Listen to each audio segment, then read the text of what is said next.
ओम शांति। आज बाबा ने हम बच्चों को बताया है कि एक तो बाप समान टीचर कैसे बने, दूसरी बात अंदर ही अंदर जो स्थायी खुशी रहनी चाहिए उसका आधार। तो स्थायी खुशी रहने के लिए कहा जाता है कर भला तो हो भला। जितना हम औरों का भला करेंगे, कल्याण करेंगे, मदद करेंगे तो दूसरे का भला होगा तो अपना तो निश्चित होगा।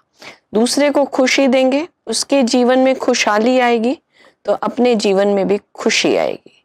तो क्यों नहीं हम विश्व सेवा का ये कार्य जो भगवान ने हमें दिया है वो हम करें। और उसका आधार भी है कि मैं अपने तन मन को खुशी में रखूं, अर्थात बाबा को याद करूं, मेरा संबंध एक बाप से हो तो मेरी भी उन्नति होगी और सहज ही सहज हम औरों का भी कल्याण कर पाएंगे। सुनते हैं बाबा के महावाक्य। मीठे बच्चे अंतर्मुखी बन विचार सागर मंथन करो। अंतर्मुखी बन, अपने अंदर में देखो, अंदर में जाओ, एकांत में जाओ अंदर में और फिर विचार करो। क्या करो? विचार सागर मंथन करो तो खुशी और नशा रहेगा। ज्ञान का ये मंथन करेंगे तो खुशी चढ़ेगी, नशा रहेगा, तुम बाप समान टीचर बन जाएंगे। प्रश्न है, किस आधार पर अंदर की खुशी स्थायी रह सकती है? स्थायी खुशी तभी रहेगी जब औरों का भी कल्याण कर सबको खुश करेंगे। दूसरे का कल्याण करेंगे तो उसके अंदर की दुआएं निकलेंगी और वो दुआएं उनको भी खुशी देगी तो हमें भी खुशी देगी। रहम दिल बनो तो खुशी रहे। जो रहम दिल बनते हैं उनकी बुद्धि में रहता, ओहो हम सर्व आत्माओं को बाप का बना रहे हैं, पावन बना रहे हैं, हम विश्व का महाराजा बनते हैं। और ऐसी खुशी का वे दान करते रहते हैं। दो तीन बातें बाबा ने कही कि एक तो रहम दिल बनो, दूसरा बुद्धि में रहे हम सर्व आत्माओं को बाप पढ़ा रहे हैं, पावन बना रहे हैं और वो हमें विश्व का महाराजा बनाते हैं। तीनों बातें खुशी देने वाली है। भगवान पढ़ाता है, हम आत्माओं को नीचे से ऊपर पावन बनाते हैं, फिर भविष्य प्रारब्ध विश्व का महाराजा बनाते हैं। ऐसी खुशी का वे दान करते रहते हैं, खुद भी खुश, फिर वो दान करते रहते हैं। बाबा ने आज कहा कि मैं कल्प कल्प इस रथ में ही आकर पढ़ाता हूँ, बच्चों को सारे झाड़ अथवा ड्रामा का राज समझाते हैं। ये निश्चय सारा दिन बुद्धि में रहे, बेहद का बाप हमको पढ़ाते हैं। वह हमारा बाप टीचर गुरु है। बाप समझाते हैं मैं बीज रूप हूँ। इस मनुष्य सृष्टि रूपी झाड़ का नॉलेज तुमको सुनाता हूँ। सिवाय बीज के ये नॉलेज कौन दे?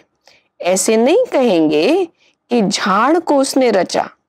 कहते हैं बच्चे ये तो अनादि है, नहीं तो मैं तिथि तारीख सब कुछ बताऊं कब और कैसे रचा, परंतु यह तो अनादि रचना है। बाप को ज्ञान का सागर कहा जाता है। जानी जाननहार अर्थात झाड़ के आदि मध्य अंत का राज जानते हैं। बाप ही मनुष्य सृष्टि का बीज रूप है, ज्ञान का सागर है, उनमें ही सारी नॉलेज है। वही आकर बच्चों को पढ़ाते हैं। सब मनुष्य कहते रहते हैं पीस कैसे हो? तुम अभी कहेंगे कि पीस तो शांति के सागर ही स्थापन करेंगे। वह शांति सुख और ज्ञान का सागर है। कौन सा ज्ञान?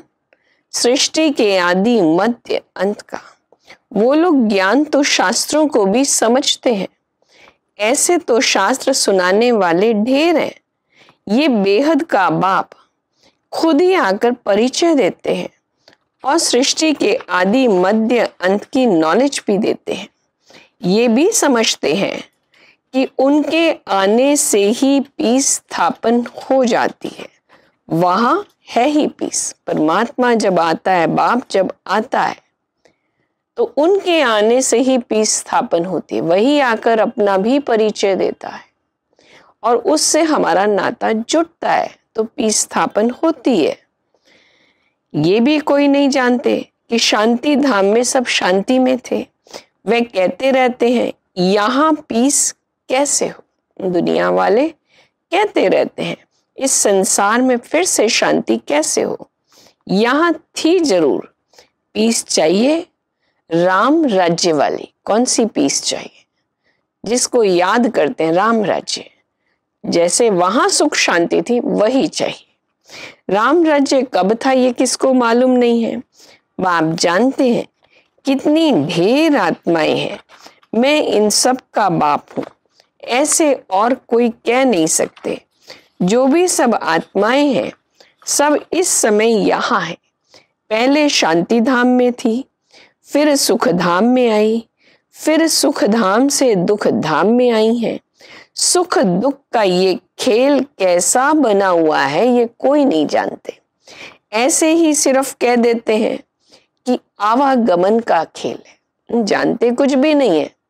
ज्ञान की गहराई, ज्ञान का राज उनके पास नहीं है, लेकिन सिर्फ ये जानते हैं हाँ ये सिर्फ आवागमन का खेल है। तो अब तुम बच्चों की बुद्धि में है कि वह हम सब आत्माओं का बाप है। वह आकर स्वर्ग का राज्य स्थापन करते हैं। अभी तुम जानते हो शांति दो प्रकार की है। एक है शांति धाम की, जहां केवल आत्माएं हैं, वहां ये देह नहीं है। आत्मा निराकार ज्योति बिंदु सिर्फ वही है, वो आत्माओं का घर है, तो शांति है। दूसरी है सुख धाम की, सतयुग की, जहां आत्मा जीवन मुक्ति अवस्था में है, जहां है ही सुख और शांति की दुनिया। ये तुम बच्चों की बुद्धि में है कि सभी आत्माओं का बाप हमको पढ़ाते हैं। ये तो कोई शास्त्र में भी नहीं है। बेहद का बाप है ना। सभी धर्म वाले उनको अल्लाह, गॉड फादर, प्रभु आदि आदि कहते रहते हैं। बाप कहते हैं मैं तुमको नई बातें सुनाता हूँ, नए किस्म से पढ़ाता हूँ। भक्ति मार्ग में देवियों का भी बहुत मान है। अभी नवरात्रे आएंगे, 9 दिन देवियों की पूजा होती है। कितनी श्रद्धा से लोग पूजा, भक्ति, व्रत आदि करते हैं। तो बाबा कहते भक्ति मार्ग में देवियों का भी बहुत मान है। वास्तव में ये ब्रह्मा भी बड़ी माँ है। इनको यानी शिव बाबा को तो सिर्फ पिता कहेंगे, इनको शिव बाबा को सिर्फ पिता कहेंगे। मात पिता फिर इनको कहेंगे। ब्रह्मा के तन में शिव आते हैं तो ये माँ है और वो पिता है, तो मात पिता इनको कहेंगे। ब्रह्मा के द्वारा बाबा सारा कार्य करते हैं। इस माता द्वारा बाप तुमको एडॉप्ट करते हैं। बच्चे बच्चे कहते रहते हैं, तुम एक एक अक्षर नया सुनते हो। ज्ञान का एक एक अक्षर नया है। क्यों? क्योंकि कोई भी राज हम नहीं जानते थे। आत्मा क्या है, कहाँ रहती है, कहाँ से आई है, कैसे कर्म करती है, कैसे जाएगी, कुछ भी तो नहीं जानते थे। फिर हमारा पिता कौन है, इस सृष्टि का आदि मध्य अंत का राज कुछ भी नहीं जानते थे। तो बाबा कहते एक एक अक्षर बाप नया सुनाते हैं।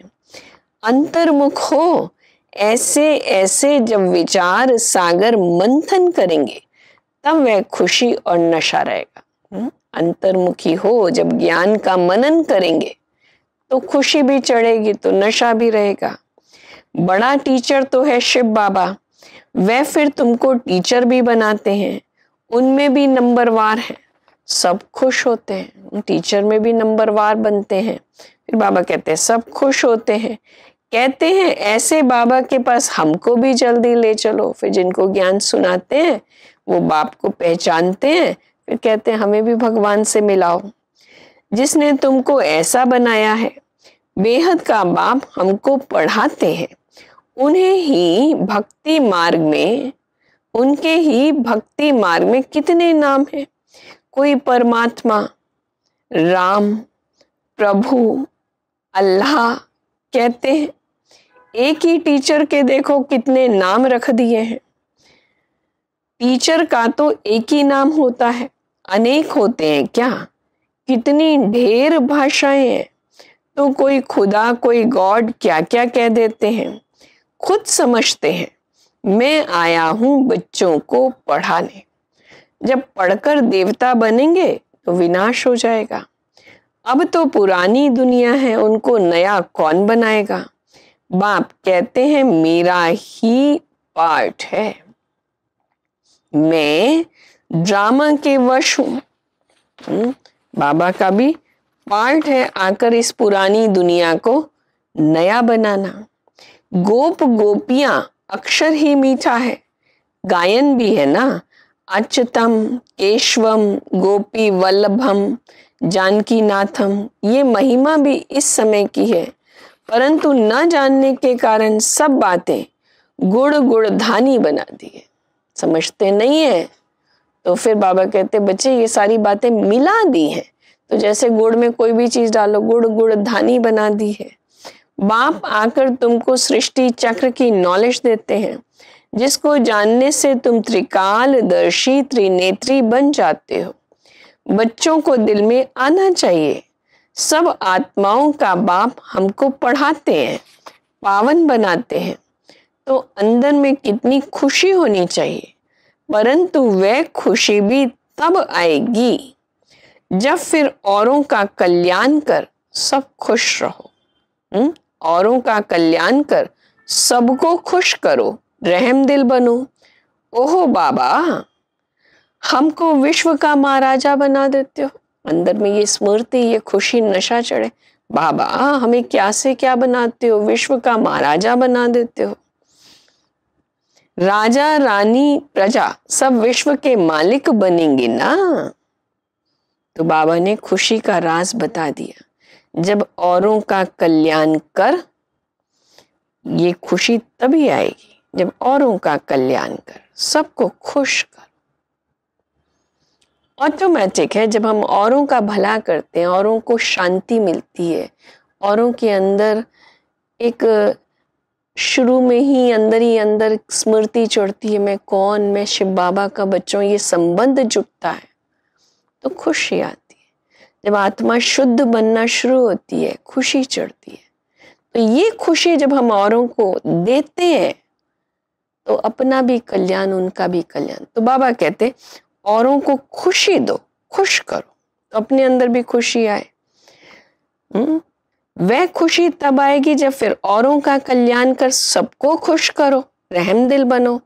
ओहो बाबा, हमको विश्व का महाराजा बना देते हो। राजा रानी प्रजा सब विश्व के मालिक बनेंगे ना। वहां वजीर होते नहीं, अब राजाएं नहीं है, वजीर ही वजीर है। अभी तो बाबा कहते राजा तो रहे नहीं, वो समय तो बदल गया। अभी तो वजीर ही वजीर है, राय देने वाले बन गए हैं, बस वही देते हैं राय। अभी तो प्रजा का प्रजा पर राज्य है। तो घड़ी घड़ी ये बुद्धि में आना चाहिए, बेहद का बाप हमको क्या पढ़ाते हैं। जो अच्छी रीति पढ़ेंगे, बाबा ज्ञान की बात गहराई हमें समझा रहे, जो अच्छी रीति पढ़ेंगे वही पहले आएंगे और ऊंच पद पाएंगे। ये तो स्कूलों में, कॉलेज में, सब जगह यही है। जो अच्छा पढ़ते हैं वही अव्वल नंबर पे आते हैं, आगे बढ़ जाते हैं। हम भी अच्छी रीति पढ़ेंगे तो शुरू में आएंगे, सत्युग के प्रारंभ से आएंगे और ऊंच पद पाएंगे। समझते हैं इनकी एवज में हमको बहुत कुछ मिलेगा। अच्छी रीति पढ़ेंगे तो ऊंच पद पाएंगे, बहुत कुछ मिलेगा। तो दूसरे जन्म में शाहूकार बन जाते हैं। समझते हैं ना। अभी हम पढ़ेंगे, अभी हम जो करेंगे उस अनुसार पद पाएंगे। तो जो कुछ करते हैं अपने लिए करते हैं। अच्छा करेंगे तो बाबा कहते हैं शाहूकार पद पाएंगे, परंतु वह देते हैं इनडायरेक्ट। दुनिया में दान भी कैसे करते हैं? वो दुनिया वाले तो करते हैं इनडायरेक्ट, क्योंकि भगवान की पहचान नहीं है। हमें पहचान मिली है, हम जो करते हैं वो डायरेक्ट करते हैं। प्रभु के नाम पर बाबा को पहचान कर बाबा के यज्ञ में अपना तन मन धन लगाते हैं। तो जो लगाते हैं उस अनुसार पाते हैं, जिससे अल्पकाल के लिए मिलता है। इनडायरेक्ट करने वालों को अल्पकाल के लिए मिलता है। सारा दिन बाबा बाबा बाबा ही याद रहना चाहिए। अब मूल मंत्र पर आओ। याद क्या रहे? एक ही स्मृति, बाबा बाबा बाबा। स्त्री का पति पिछाड़ी कैसे प्राण निकल जाता है। स्त्री का पति के पीछे एकदम से वो कैसी हताश, निराश, उदास हो जाती है, एक तरह से प्राण निकल जाता है। स्त्री का बहुत लव रहता है। यहाँ तो तुम सब बच्चे हो, फिर भी नंबरवार तो है ना। ऐसा बाप जो तुमको विश्व का मालिक बनाते हैं, उनको तुम भूलते क्यों? अब बाबा हमसे पूछते हैं, बच्चे इतनी ऊंची प्रारब्ध मिलती है, इतनी प्राप्तियां हैं, फिर भी भूल जाते हो क्यों? माया के तूफान तो आएंगे, फिर भी तुम कोशिश करते रहो। ध्यान में तब आएगी जब बाप टीचर को याद करते रहेंगे। ये याद भी कब रहेगा? जब अंदर में कनेक्शन जुटा हुआ बाप से, वो टीचर है, पढ़ाता है, तो ऑटोमेटिक एक एक शिक्षा बाबा की दी हुई सामने आएगी। तुम टीचर को भी भूल जाते हो।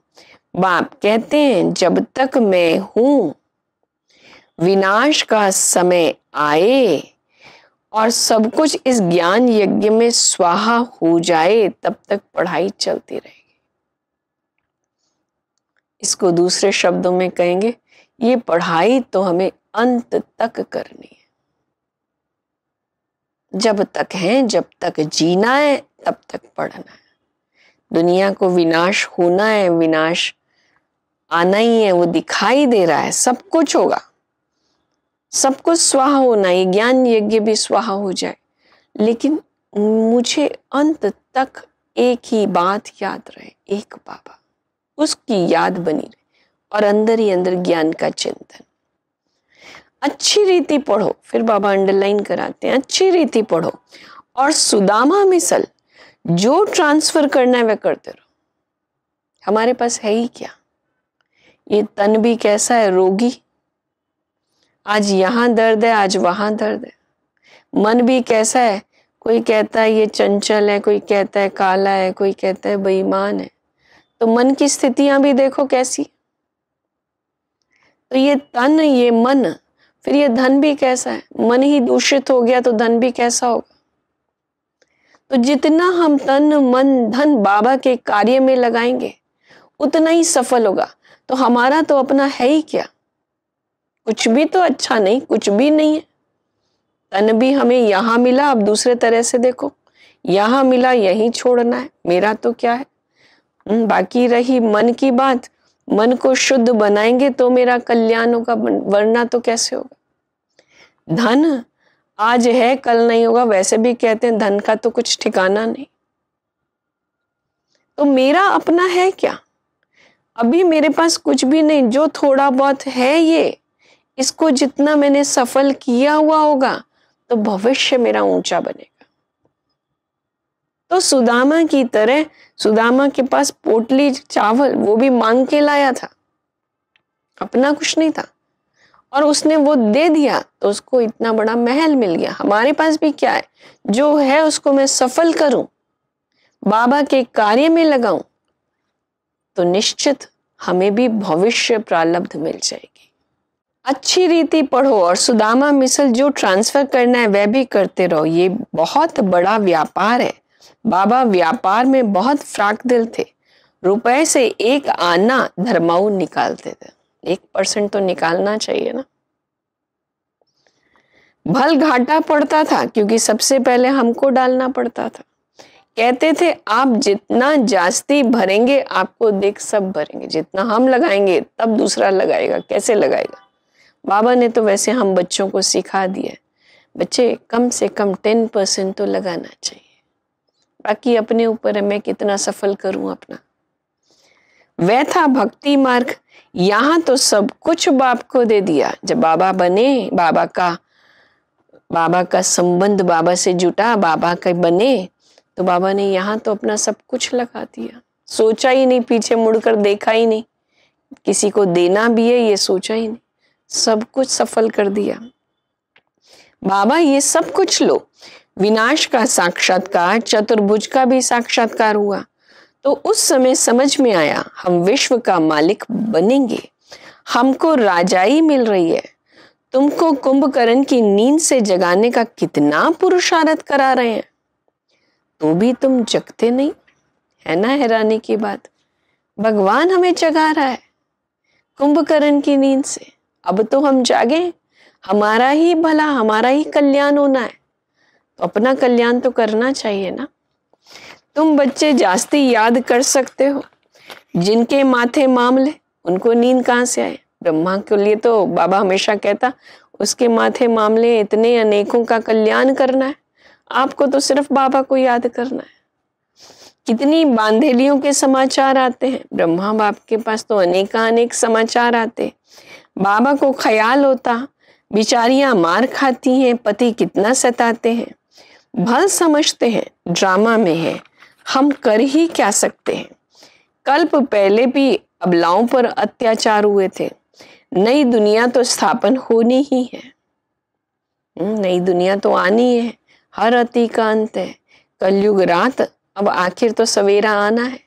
तो सवेरा कैसे आएगा, हम जब सवेरे लाने के लिए उस बाबा को याद करते हैं तो बाबा कहते नई दुनिया को आना ही है। अच्छा, मीठे मीठे सिकी लदे बच्चों प्रति माता पिता बाप दादा का याद प्यार, गुड मॉर्निंग, रूहानी बाप की रूहानी बच्चों को नमस्ते। वरदान, मधुरता के गुण द्वारा संस्कार मिलन करते हुए मंगल मिलन बनाने वाले होली हंस भाव। मधुरता ऐसा गुण है जो सबको अपना बना लेती है, तो बाबा भी याद करते हैं, मधुरता के गुण द्वारा संस्कार मिलन करते हुए मंगल मिलन बनाने वाले होली हंस भाव। जैसे होली पर रंग खेलते, बाबा ने भी होली के त्योहार को आज ही याद किया है, और एक दो का मुख मीठा कराते मंगल मिलन मनाते हैं। ऐसे आप होली हंस बच्चे जब एक दो को रूहानियत के संग का रंग लगाकर, कौन सा रंग लगाना है, तो आज हम पक्का करें, होली पर कौन सा रंग खेलना है, रूहानियत के संग का रंग लगाओ सबको। मधुरता की मिठाई खिलाते हो, आपके नैनों से, मुख से, चलन से मधुरता प्रत्यक्ष रूप में दिखाई देती है। जब हम एक दो को रूहानियत के संग का रंग लगाकर मधुरता की मिठाई खिलाते हैं, तो नैनों से भी, मुख से भी, चलन से भी मधुरता प्रत्यक्ष दिखाई देती है, क्योंकि ये छिप नहीं सकती ना। हम किसी को प्यार से बात करते हैं, दिखाई देता है, प्रेम से, भ्रातृत्व भाव से, भाईचारे से, भाई भाई की स्मृति से दृष्टि देते हैं, वो सच्चा स्नेह पहुंचता है। तो हमारे नैन भी काम करते हैं, हमारे मुख भी काम करता है, हमारे व्यवहार चलन तो काम करता ही है। तब मंगल मिलन अर्थात संस्कार मिलन होता है। आपस में संस्कारों का मिलन होना ही प्रत्यक्षता का आधार है। भगवान की प्रत्यक्षता का आधार हमारे संस्कार मिलन, इसी से ही जय जयकार होगी। स्लोगन, विदेहीपन का अभ्यास करो, यही अभ्यास अचानक के पेपर में पास कराएगा। विदेहीपन का अभ्यास, देह से न्यारे, ये अभ्यास जितना पक्का होगा, तो ये अभ्यास अचानक के पेपर कल क्या होना है पता तो नहीं है। तो अचानक कौन सा पेपर सामने आना है ये हमें पता नहीं है। उस पेपर में पास होने की विधि है ये विदेहीपन का अभ्यास। टिक जाओ इसी स्मृति में, मैं इस देह से न्यारी आत्मा।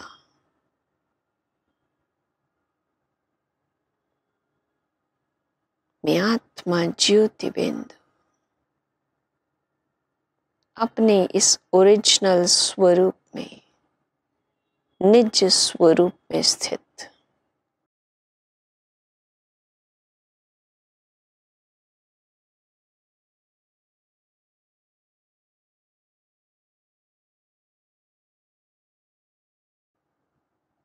ओम शांति।